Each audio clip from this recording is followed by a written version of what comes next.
nosaltres som una nació mil·lenària. Pràcticament tots els catalans això ho sabem. El que jo ja formulo que des d'un punt de vista català, doncs nosaltres hem estat i proposo que tornem a ser una nació especial. El que en dic una nació en majúscula, estat en minúscula. És a dir, una nació que en la mesura que es va complexitzant el funcionament d'aquell poble, doncs es va dotant d'estris, es va dotant de mecanismes que constitueixen un estat, l'estat català. Però nació en majúscula, estat en minúscula, és a dir, un estat al servei de la nació. Posteriorment, en les revolucions burgeses i tot aquest procés de constitucionalisme, es van fabricant uns estats en majúscula que volen construir a base de violència, a base d'oprimir i genocidar pobles i llengües, volen constituir una nació en minúscula, una nació que no existia abans i que a la majoria de llocs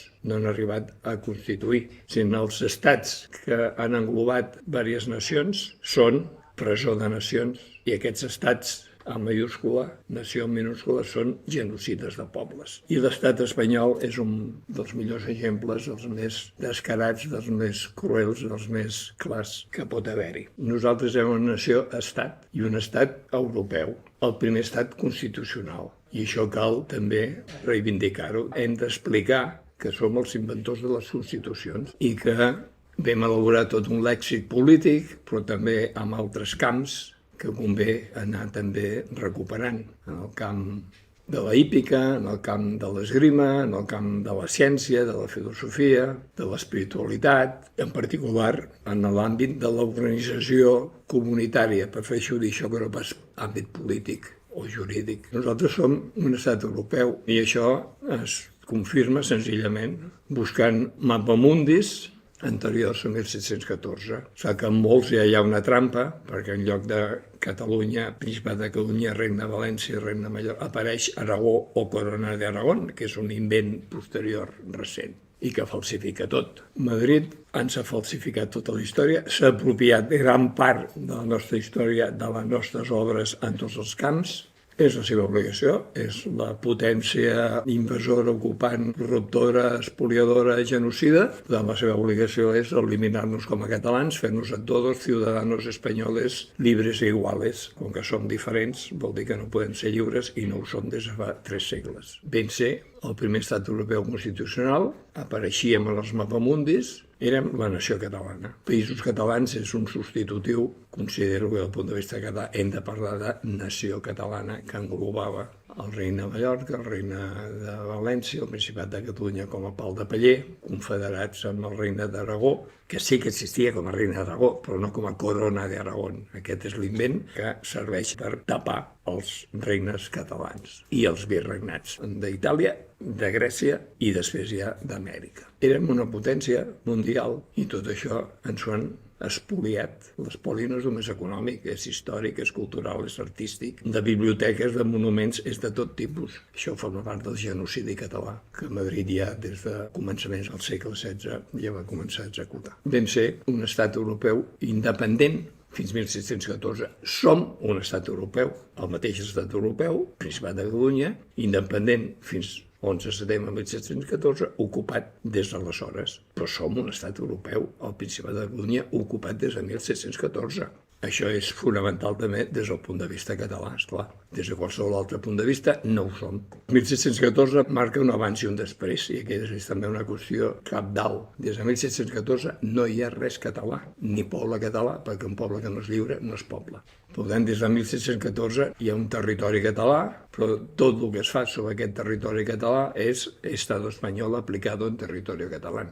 Ensenyament català, no. Escola catalana, no. Ensenyanza universal i gratuïta castellana Estado espanyol en territori català.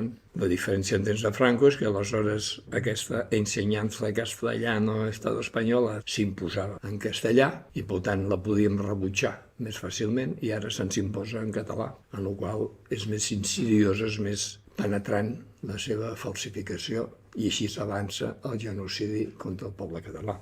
Pels que no els agrada el Principat de Catalunya i prefereixen per la República Catalana, molt bé. A les últimes constitucions, diverses vegades es parla de la República del Principat de Catalunya. El Principat de Catalunya era més república que totes les repúbliques d'aleshores i totes les repúbliques d'ara. Entenem per república, res pública. El poder del poble era enorme. Aquí teníem immunitas plebis, immunitat del poble davant de qualsevol poder. I quan els conflictes eren amb la família real o amb els seus oficials, eren ja els greuges.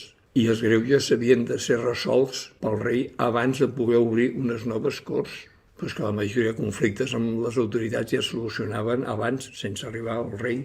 Cito: ningú a Catalunya pot ser detingut o pres sense mèrits suficients de culpabilitat i solament per mandat escrit de tribunal competent. Castiguis tot abús d'autoritat amb la multa i la privació de l'ocupació del jutge que hagi fet aquest abús d'autoritat, o l'autoritat en general que hagi fet aquest abús. El detingut sense les formalitats legals podrà al·legar excepció de mala captura o guiatge i el jutge respon, en aquest cas, amb el seu salari del retard a proveir. Un altre article. Ningú pot ser condemnat a Catalunya a perdre la llibertat sinó per sentència ferma donada dins del territori pels jutges i per les lleis del Principat. Per tant, totes les lleis estrangeres, és a dir, castellanes, des de 1714, imposades, són il·legals. Cap català hauria d'acceptar aquesta condemna i qüestionar-ho des del punt de vista català obriria moltes escletxes. Quedi absenta de presó tota persona que donés fiança suficient per respondre dels danys i perjudicis, a no ser culpada d'homicidi o d'un altre delicte que mereixi pena corporal aflictiva. En cas de ser detinguda a la nit, no serà portada a la presó, sinó presentada a casa del fiador. Als pobres no se'ls exigirà fiança per la llibertat provisional, tan sols jurament. Imagineu-vos quin respecte hi havia pels pobres a Catalunya. No de caritat, no, sinó de concepció de ciutadans que estan en una situació conjuntural de pobresa. I aquí jugaven un paper fonamental, per exemple, els gremis. Actuaven perquè aquella família o aquella persona que havia caigut en pobresa sortís l'abans possible de la pobresa, aprenent un ofici i ajudant-lo a exercir-lo. Són les presons per a custòdia i no per a mortificació dels detinguts. Els jutges, sota la seva responsabilitat, cuidaran que els presos no estiguin en calabossos foscos, estrets o humits. Ningú sigui castigat juntament amb persona i béns. Si podia la sanció cobrir-la amb béns, no podia ser castigat en persona. Pel que entenc abans, el pobre, amb la seva paraula, en tindrà prou per no ser tancat a presó, perquè és pobre i no pot pagar la fiança. Una Constitució de les Corts de Sant Cugat de 1419 recorda que els jutges han de jutjar, cita, amb tota diligència, segons dret i justícia, i bona equitat i raó. Una tasca del general era, cita, aclarir i interpretar les constitucions, reformes, actes i capítols d'acords per les quals es regeix amb assistència dels assessors ordinaris en el terme de 4 dies. I es fixen terminis. Cito, les causes plenàries tenen de definir-se en el terme precís de 100 dies. Si són apel·lacions, en el de 50 dies, i la causa de segona apel·lació en el de 10 dies comptadors des del que en fou incoada la causa. Això va ser paccionat, perquè les constitucions es paccionaven a les Corts de Barcelona de 1251. I es sanciona qui sigui responsable del retard. Cito, tants quants dies se passi d'aquesta regla per fer la resolució, els perd el jutge, relator, magistrat o qui fos el culpable del seu salari respectiu, aprovat als Corts de Montsó de 1517. Tot això forma part de recuperar el punt de vista català, una justícia justa, ràpida, i aquí no surt, però en un altre lloc hi és, gratuïta pels que no tenen mitjans. Hem de tenir present que, en la mesura que som un estat europeu, el primer constitucional, ocupat des de 1714, l'estat espanyol es comença a construir a partir de 1714. El 1707 ja destrueix el regne de València i el regne d'Aragó, el 1714 el Principat de Catalunya i el 1715 el regne de Mallorques. L'estat espanyol es construeix sobre la destrucció de l'estat català. sempre ha de ser anticatalà. Agafi la forma que agafi. La forma monàrquica, republicana, front populista o la que sigui. Al Principat de Catalunya hi havia igualtat entre homes i dones. Vaig escriure un article a Castella és quelcom a conquerir, a la nació catalana és quelcom a recuperar, perquè ja ho teníem. I poso l'exemple, el primer llibre d'escacs amb dama en el món està escrit en català per un valencià. I això que reflexa la posició importantíssima que tenia la dona a la societat catalana. Finalment el rei és un titella, sí, no, cau. La dama fa gairebé tots els moviments excepte els del cavall.